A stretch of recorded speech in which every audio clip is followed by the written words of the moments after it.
Major cloud providers are pushing many hundreds of millions of dollars at large consulting firms with the objective of selling more cloud-based AI services. Let's talk about it.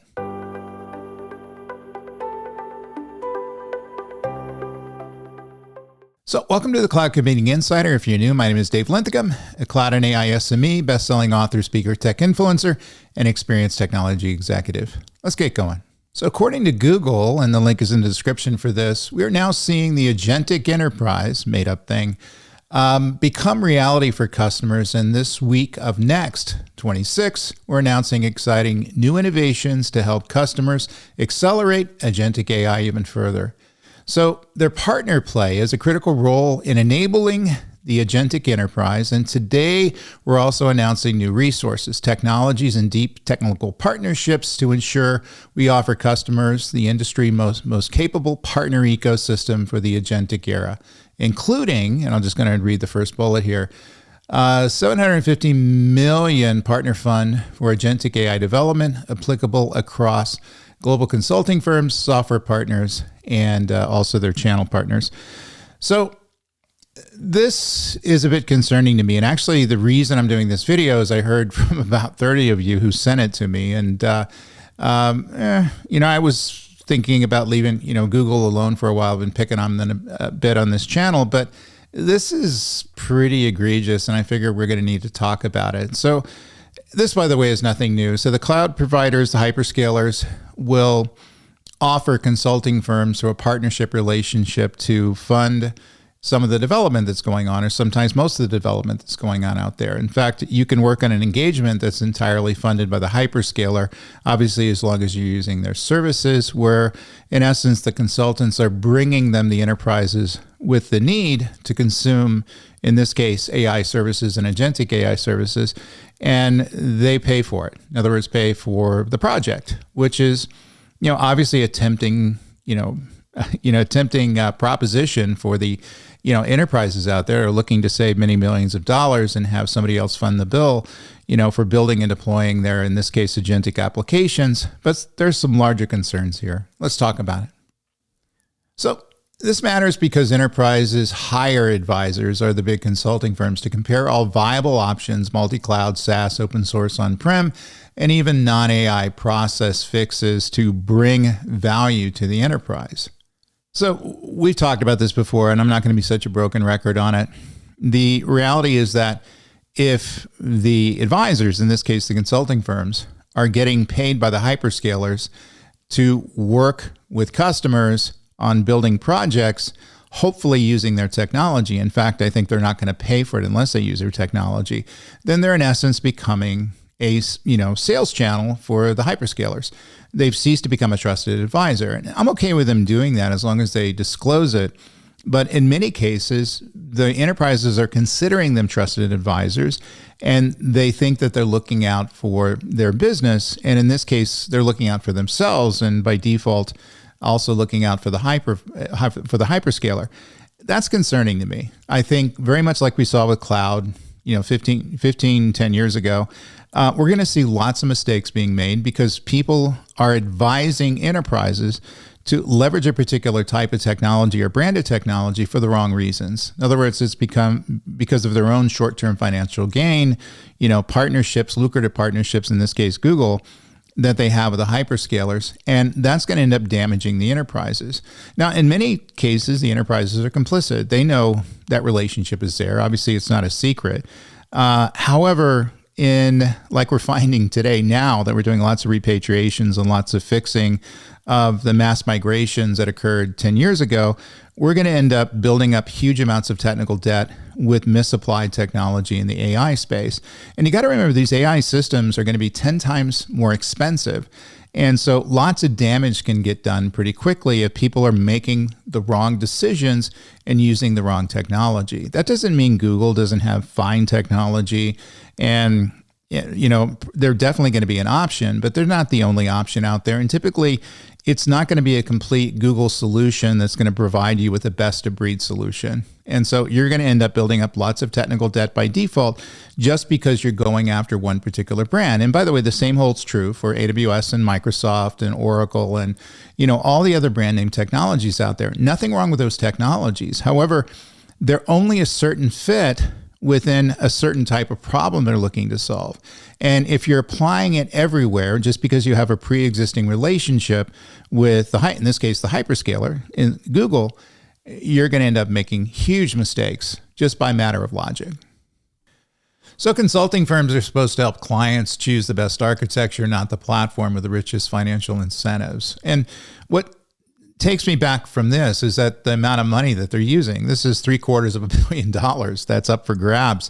And obviously the consulting organizations are struggling a bit now, and they're going to consider that much more as an incentive than they would just a few years ago. And so they're going to be reaching for the money. And I think the enterprises in many cases are going to be reaching for the money. They're complicit here as well because they're making the selection. They know this is the way it's working and that Google is financing part of the project, but they're going to end up with something that's not optimized. In fact, grossly under optimized, where it's creating huge amounts of technical debt and removing value from the enterprise. And again, we could get away with it somewhat, within the cloud.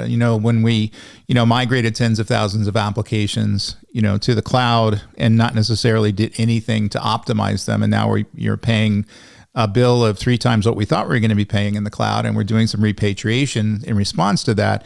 This is going to be business killing stuff. In other words, not only are you not finding value within AI when your other competitors may, but you're building up such a massive amount of technical debt that it may just kill your business. So for all the hype surrounding agentic AI, actual enterprise adoption is still in the early stages, with one major 2025 survey putting agentic AI adoption at 35% and showing that fully autonomous use is less common than AI augmented human decision making. So that makes this partner push look less like organic market pull and more like a coordinated effort by hyperscalers and providers to stimulate usage of this technology that has really kind of not spread as far as they'd hope.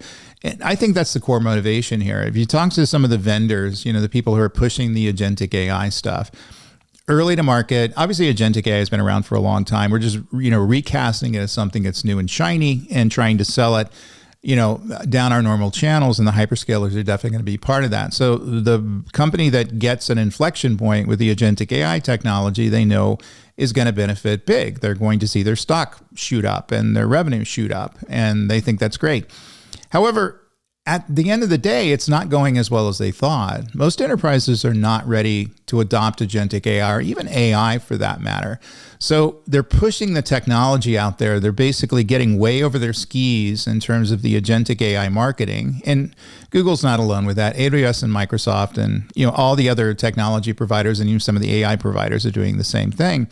And they're not seeing the uptake. And the reason they're not seeing the uptake, because number one, the enterprises may not have the money to spend on this stuff, is very expensive. Or number two, they don't have the use cases. In other words, they're looking at the technology, and I'm involved with this stuff all the time, and looking at how it should be used or how they think it should be used within the business, and they don't see a fit for it. So that is going to be actually the end state of this stuff. In other words, when we look at back on agentic AI in 3-4 years, we're going to realize it was a good idea that very few enterprises actually needed. And while AI is definitely going to be of value in your ability to augment existing applications and build net new applications that are, game changing for the business in many cases, I think we're thinking in the wrong ways about the use of this technology. And I think just funding the enterprises to try to stimulate use does not mean that it's actually needed. And so that's my larger concern here. It's going to end up being pushed to a lot of problems where agentic AI is contraindicated, and they're going to be wasting a lot of money. So this announcement is not just about innovation. It's about controlling the route to market. When funding, embedded engineers, model access, and in-product distribution are bundled together, consulting firms start to look less like neutral advisors and more like outsourced channel partners. And that's kind of the core theme of this video. It's nothing new, by the way. I've been complaining about this a lot, I think, since I started the channel. And some people seem to agree with me. And also there's many people that think I'm naive. In other words, that's the way the world works. And, you're not going to do much about it, Dave. Why don't you get on board? I hear that stuff a lot. Reality is it doesn't work that way. In other words, I don't think we live in a world where these sorts of games are going to be rewarded. And I think we're at a point now, and certainly as people are looking to implement these very expensive AI systems, where the damage is going to be much worse than many of these things that happened before. And obviously this occurred with cloud and service-oriented architecture. And I've seen it, happen my entire career. Obviously, work for many firms, that, carry this stuff out.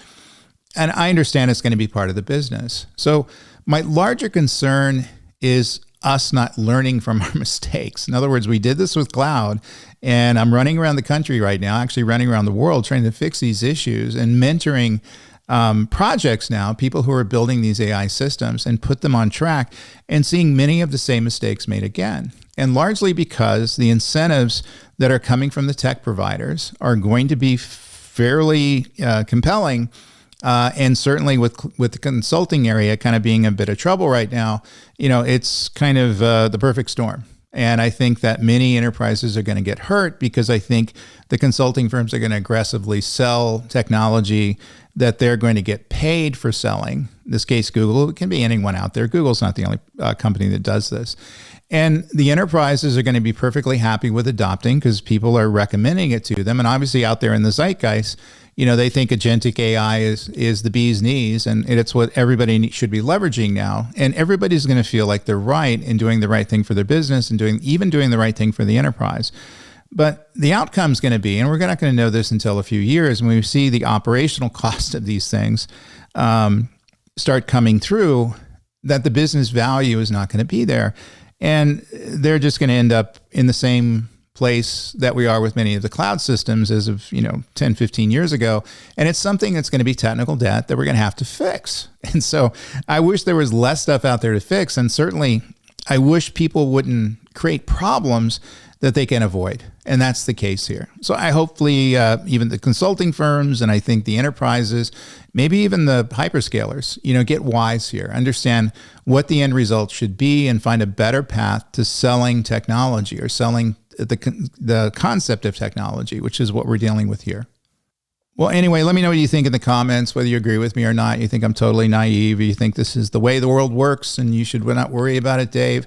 And also, if you work for a consulting company, tell me what you think about this as well. Also, if you work for a hyperscaler, what's your point of view on this? And also, if you're an enterprise consuming both the consulting hours and the technology, what do you think about this? I think your opinion is probably more important than everybody's out there, including mine. Anyway, don't forget to like and subscribe and check out my other videos on this channel. Also, check out my InfoWorld Cloud Computing blog, my 100+ LinkedIn learning courses, and of course, my generative AI architecture course out on Go Cloud Careers. And finally, my latest books, Unlocking the Power of Cloud and An Insider's Guide to Cloud Computing. Finally, make sure to check out my other YouTube channel, Dave Linthicum is Not AI. The link is in the description. So until next week, stay very, very safe. The magical YouTube algorithm thinks this is another one of my videos that you should watch now. Take care, guys.